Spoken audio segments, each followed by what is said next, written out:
What you're saying is that they seem to be backing away from their hard line about about Assad staying in power, and that seems to be correct.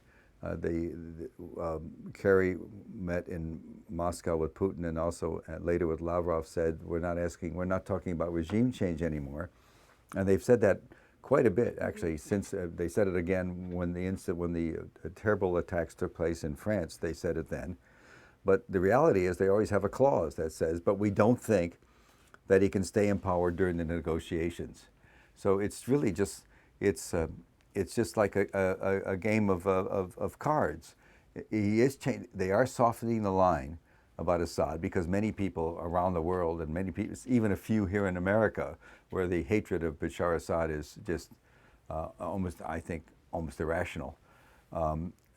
It's almost like he's seen as people keep on talking about him as if everybody killed was killed by him in a war in which two sides are killing each other. But if you really look at it, they're still not saying that Assad can stay, and when we have a negotiated settlement, he can stay, and once we get it resolved, we can have an election or something like that. They're still not saying, they're not categorically saying that the guy can stay. They're just saying, we're not talking about regime change, but he can't stay during talks. Why do you think, though, there was such an unwillingness? I think Michael Flynn in your piece says that Obama, it was almost as though the administration didn't want to hear the truth, and that if the public had the intel on Syria, he said they would go ballistic. I don't know why people think anything. I mean, you know what I mean? I can't get into the mind. I don't know why the president thinks what he does. I do know that the intelligence that was produced, the report I mentioned in the article, the assessment, the major sort of assessment that included everything from satellite and human intelligence and intercepts, a hot report, was certainly given to the White House, and they certainly had other intelligence, I guess, saying the same thing all along. That's what Michael Flynn said to me, that there's been a steady stream of reporting going on, not only that assessment, but others. I have no reason, I have no way of explaining why the White House wasn't interested in that intelligence, but that was the perception that the Joint Chiefs had, that they simply, that the president wasn't responding to very important intelligence and continuing to carry on in a policy that they saw as disastrous in the long run. Well, you have Obama, who has to deal with the State Department, who's dealing with the FSA, and then you have the military telling Obama basically that that's not a wise policy. So he's balancing it politically. Do you think he benefited at all from having the military go ahead and share this intelligence, and he kind of was able to turn the other way? Are you asking me what he thinks? I have no idea what the president thinks. All I know is he got intelligence. I don't know how heated the State Department was in its support of the FSA, because it was basically a losing game. There was an ambassador named Robert Ford who was really, I thought, sort of crossed the line as an ambassador, because when the demonstrations, and he was the ambassador for the United States to Syria in Damascus, and when the demonstrations began in early 2011, he actually would go to rallies support where the opposition was and urge them to carry on, and behaving in ways that were sort of... Well, we know that embassy had been actively working to support the opposition, thanks to WikiLeaks. Yes, absolutely, although most Americans don't know that. I did write about it, but most Americans still don't know about it. But Ford, anyway, was interviewed by a very competent British journalist on a show called Heart Talk, which they do, in which, and he was confronted. It was just a phone interview, just 2 months ago in October. And it's, I had to listen to the podcast, I heard about it. And he was saying there were moderates, and he named Sharm el-Sharma, that group, Sharm el-Sharm. It's Sharm el-Sharm, I think. Anyway, it was one of the groups that we tout as being moderate. And the moderator, the interrogator, or the presenter, as they say in England, actually knew something, which is very rare, with all respect, and said, no, but he said, that's a group that said they practice Sharia law, and they also said that if they get in power, they will not allow no Christians or Alawites to live in the country. And Ford then said, this man had been such a supporter of this group as a moderate group, he says, well, there's Sharia law and Sharia law, And then after a minute he said, well, I wouldn't want any of my daughters to marry one of them. This is what he said. And I guess my daughter could, or your daughter could, but not his. I mean, come on.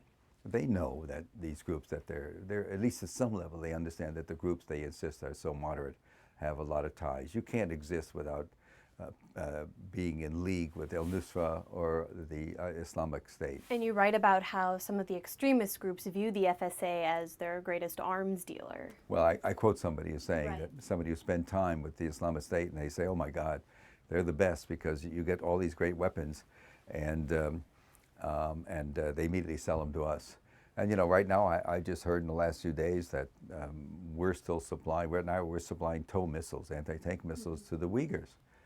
And Talk about that angle, actually, because that's interesting, and not a lot of people talk about the Uyghurs being involved. well, the Uyghurs are this, for 800 years, they've been a very radical Muslim group in one of the most western provinces of China. And China, of course, being in their subtle way, has, you know, going, just whacking them around and making it very easy for them to be dissidents. But still, they have been coming into, Erdogan has found a way for them to get to his country, via, in some cases, via Kazakhstan. And once they get to Kazakhstan, they get across the border into Turkey. Once they get to Turkey, they're funneled into Syria to fight. And I think what the Chinese are finding particularly offensive, and some of this I did write about, is the fact that the Islamic State, which has pretty good expertise in small unit fighting, and certainly they've been training some of these Uyghurs in how to make themselves more presentable and work them back into China, where they then can do terrorism activities. So China sees them as this is a huge threat. China is very pro-Bashar, has made a huge commitment of money for rebuilding. And I think many Americans believe that the United States, Russia, and China eventually will be the main sponsors, if we could ever get our policy straight, would work together with Arab boots on the ground, and that would take care of the problem. You brought up Turkey, and it's interesting. I know that you often say, and you've said just now, that you can't talk about why politicians think a certain way or why they act a certain way, but I'm wondering, in your conversations with your sources, do you have any indication as to why the Obama administration would be so keen on allying with Erdogan, even at the expense of fighting ISIS? Well, you can make guesses. I mean, one of the first places Bashar Barack Obama went to after his first overseas trip, he went to Canada, but 3 months after being in the presidency, he went to visit Turkey and spent time with Erdogan, and praised him, and they talked about cooperation. So there's some visceral connection. Maybe he shares some of the views of Turkey towards the reclaiming the Turkic state. I just don't know. We don't know what the tie is, but there's clearly a tie that goes beyond common sense. Some emotional tie, some personal tie. That's just a guess, because it makes no sense what he's doing. Russian officials that have talked to me say the same thing that the Americans say to me, that without getting Turkey to stop opening its borders and stop supplying arms to the bad guys, it's going to be an intractable war, much harder war. If we can get him to stop, would be much easier. We could clear up the area around Aleppo, etc. There's been brutal war going on. Well, now that you've brought up Russia, it's also interesting how you write about the way Obama seems to view the relationship between Russia and the United States. I mean, there seems to be a rift between him and the military that has a more practical view, where you write that he seems to be stuck in more of a Cold War mindset. Well, that's the point of the military. It's not really what I'm saying. You know, actually, the article is really not about what I'm saying. It's about what the military said. It's about a bunch of generals working, you know, the chairman of the Joint Chiefs and the head of the Defense Intelligence Agency, just feeling confounded about the fact that they're reporting all this stuff. There's no moderates. The moderates don't really exist. That you have to deal with Russia. That you have to stop talking about getting rid of Assad, because that's just crazy, given what happened in Libya when you got rid of Gaddafi. Look what happened in Iraq when you got rid of Saddam. Actually, if I'm Putin looking at it, I'm thinking, we're supposed to be in the same bed in terms of fighting international terrorism. We're all secular countries who believe in freedom of religion up to a point. And I don't know if you can tell that to a Muslim today in America, but that'll pass. And here we are. The United States has done what since 9/11? They've knocked off a secular guy in Iraq. They've knocked off a secular guy in Libya, and they're trying their best to make trouble for a secular guy in Syria. So you think the three groups they might want to pay more attention to, not have some war with. You might want to focus more on the really Wahhabi and Salafist countries, Qatar, Saudi Arabia, some of those countries, particularly other countries in the Gulf that are very hostile. Israel, well, that's another level. I'm just talking about in the Arab world. It's pretty amazing, though Israel is in the Arab world. So, it just doesn't make sense to me.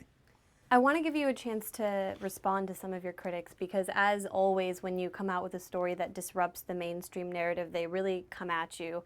They like to call you a conspiracy theorist or poke holes in your story. One notable critic of this story has been Max Fisher, and he has criticized you for using one source, even though if you read the article, you can see that you quote many people. And one point that he brings up is the fact that while Dempsey was in the government, he was supporting openly arming the rebels. What are your response? Well, that's just a misread. I mean, he also said that the idea that the military would be critical of a president, that's never happened. It wouldn't happen. This is impossible. Oh, my God. We've had, MacArthur in World War II. we had post-war fights. We had in Vietnam, the Joint Chiefs couldn't stand Robert McNamara and couldn't believe what Johnson was doing. There's tremendous dissension. The idea that the Joint Chiefs would disagree with the White House and make it public, my God. And even in this administration, when Obama got in the first 3-4 months, generals were going and talking about the need for 40,000 troops in Afghanistan publicly without clearing it with him. So it's just sort of like, I don't know, I'd give the paper a D- if I were grading, if he were my child. I assume he's that young. But he's just wrong about the facts. What Dempsey did is he testified in February before I think it was the Armed Services Committee, the committee chaired by, what's his name from Arizona? The old McCain. John McCain, who was very hawkish. Of and course. so, and I think in February. He was upset with the military, I think, for not going far enough. Oh, yeah, just the opposite. Absolutely. He's always, they're horrible hearings to read because that committee has gotten so crazy in a way, so right-wing. But in February, he testified, yes, that he would support it. And then in April, he publicly said, I was wrong in my earlier testimony. He said, I'm very troubled by some of the groups we're supporting. I'm not sure we've done enough due diligence. We don't know who they are. What the general question was, would you support arming the opposition? He initially said yes in February, and then that's what was quoted in the article. But in April, he publicly recanted in a subsequent hearing. He said to the senators, I think I misspoke in my first one. I've now changed my mind. We have to be sure we know who we're talking to. And in between, there was another hearing where he also said that he and the head of the CIA said, we'll support arming the opposition, but we have to vet them, which means we have to vet. So he's just cherry picking in that case. He's taking something that was said, and I don't think he didn't do enough homework, because if he had, he would see that the chairman changed his mind. And there's so many instances where military have publicly disagreed with the president. This is not new. Right, and it seems as though people like Fisher come at you and after you even before the White House does. And it's not new. I mean, when I first wrote about My Lai massacre in 1969, a public opinion poll, I'll never forget this, showed that more than half the people in America thought I was just nuts. This couldn't be true. So there's always that reality. And one of the problems is the mainstream press, of course, are dying to find a reason not to report these things. I don't know why they do it, but they do it. And I'm somebody who worked most of my career in the mainstream press.